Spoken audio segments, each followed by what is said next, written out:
Article 370 एक ऐसा प्रावधान जिसने लगभग 7 दशकों तक जम्मू कश्मीर को भारत में एक बहुत ही खास दर्जा दिया। तो आज हम इसी की पूरी कहानी को समझने वाले हैं, ये बना कैसे और फिर इसे हटाया क्यों गया, इसका पूरा सफर। 5 अगस्त 2019 ये वो तारीख है जिसने मॉडर्न इंडियन हिस्ट्री की किताब में एक नया पन्ना जोड़ दिया। इसी दिन भारत की संसद में एक बहुत बड़ा फैसला लिया गया, एक ऐसा फैसला जिसने जम्मू कश्मीर की पूरी राजनीतिक पहचान ही बदल दी।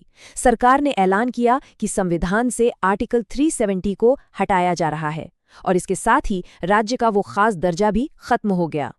लेकिन यहाँ कुछ जरूरी सवाल उठते हैं। आखिर ये आर्टिकल 370 था क्या?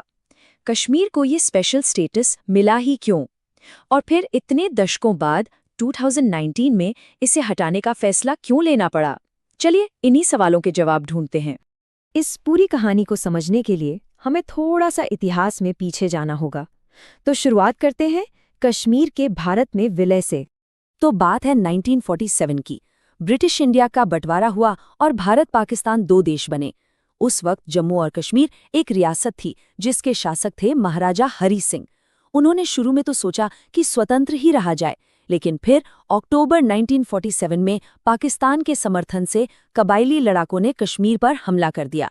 अब ये एक मुश्किल घड़ी थी, तो महाराजा ने भारत से मदद मांगी और इंस्ट्रूमेंट ऑफ एक्सेशन पर साइन कर दिए। यही वो दस्तावेज था जिसके साथ कश्मीर ऑफिशियली भारत का हिस्सा बना। लेकिन देखिए, ये जो विलय हुआ था वो एक बहुत ही अनोखी शर्त के साथ हुआ था, और यही शर्त आगे चलकर आर्टिकल 370 बन गई। तो आखिर ये था क्या? आर्टिकल 370 को 1949 में भारतीय संविधान में जोड़ा गया। ये एक खास प्रावधान था जिसके तहत जम्मू कश्मीर को जबरदस्त स्वायत्तता यानी कि ऑटोनॉमी दी गई। पर एक बात याद रखने वाली है कि इसे संविधान में एक टेम्पररी यानी अस्थायी व्यवस्था के तौर पर ही शामिल किया गया था। तो इस ऑटोनॉमी का मतलब क्या था? इसका मतलब ये था कि आर्टिकल 370 के तहत जम्मू कश्मीर का अपना अलग संविधान था, अपना अलग झंडा था, शासन के मामलों में उसे खास छूट मिली हुई थी, और एक बहुत बड़ी बात, राज्य के बाहर का कोई भी व्यक्ति वहां जमीन नहीं खरीद सकता था। चलिए अब कहानी के सबसे ताज़ा हिस्से पर आते हैं। साल 2019 का वो बड़ा फैसला, इसे आखिर हटाया क्यों गया? साल 2019 में भारत सरकार ने ये फैसला लिया कि आर्टिकल 370 को हटाया जाएगा। इस फैसले के पीछे जो मुख्य चेहरे थे वो थे प्रधानमंत्री नरेंद्र मोदी और गृह मंत्री अमित शाह। सरकार ने संसद में इसे हटाने के लिए अपने तर्क भी रखे। उनका कहना था कि आर्टिकल 370 की वजह से राज्य का विकास रुका हुआ है। ये भी कहा गया कि भारत के साथ कश्मीर का पूरी तरह से एकीकरण बहुत जरूरी है, और इस आर्टिकल की वजह से देश के कई कानून उस राज्य में ठीक से लागू ही नहीं हो पा रहे थे। इस फैसले ने जम्मू कश्मीर की पूरी एडमिनिस्ट्रेटिव तस्वीर ही बदल कर रख दी। तो देखते हैं कि इस फैसले के बाद असल में हुआ क्या।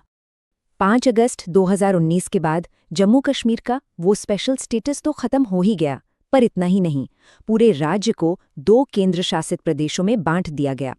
एक बना जम्मू कश्मीर और दूसरा बना लद्दाख। और अब इस पूरे इलाके पर उनका अपना नहीं बल्कि सीधे भारत का संविधान लागू होता है। इसमें कोई शक नहीं कि आर्टिकल 370 को हटाना आधुनिक भारतीय इतिहास के सबसे बड़े और सबसे असरदार राजनीतिक फैसलों में से एक है। इस एक फैसले ने न सिर्फ कश्मीर की गवर्नेंस को बदला, बल्कि देश की पूरी राजनीति पर एक गहरा असर डाला। तो आखिर में ये फैसला हमें एक बहुत बड़े सवाल के साथ छोड़ जाता है।